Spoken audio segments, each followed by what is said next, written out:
आपण माने समस्ते जानिछंती जे 2014 मसीहा परे जेतेबेले माननीय प्रधानमंत्री श्रीयुक्त नरेंद्र मोदी जी प्रथम थर पर शपथ नेले तापर आम राज्यर रेलवाई प्रकल्प गुड़िकरे नूतन जीवन संचार है गच्छब गति चलुवा प्रकल्प सबको गति मिलला एवं नुआ नुआ प्रकल्पर अनुमोदन करागला।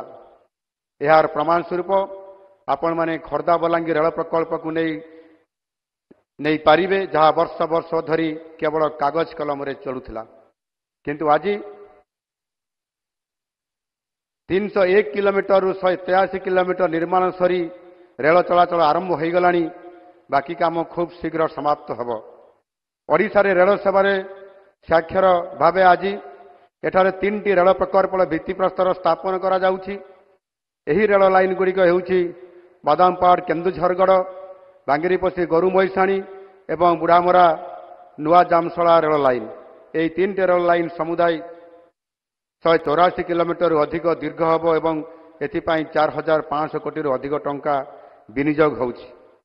एही प्रकल्प माध्यम मयूरभंज केन्दुझर परी आदिवासी अधूषित अंचल एवं खणी अंचलर विकास रे नुआ स्रोत आसिब। एठी शिल्प प्रतिष्ठा हब लोकंकर जोगाजोग यही 2टी जिलार अर्थनीतिर उन्नति पाई अनेक सुजोग सृष्टि करिब। स्थानीय लोकंक पाई नियुक्ति सुजोग सृष्टि हेब। रेल परिवहन जगु स्थानीय अंचल व्यवसाय वाणिज्य मध्य वृद्धि घटिब। मयूरभंजवासी मध्य अनेक समय मते अनुरोध करथिले एवं दाबी मध्य जणाइछंती आमर मयूरभंजर सांसद एवं विधायकगण माने मध्य जे सबु जिले रे शिल्प होउची कारखाना होउची इंडस्ट्री होउची किंतु आम मयूरभंज रे हेउ नाही। आ मयूरभंज रे खणी लुहा पथर मांगानी समत थिबा सत्ते ए जिले रे मध्य शिल्पर विकास हेबा दरकार।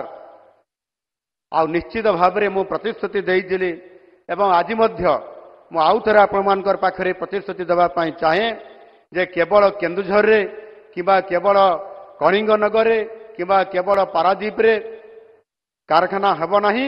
जोटी खणी अछि सेठी मध्य कारखाना हेब। आ खूब शीघ्र मयूरभंज रे मध्य आमर शिल्प प्रतिष्ठा हेबा पई जाउ अछि।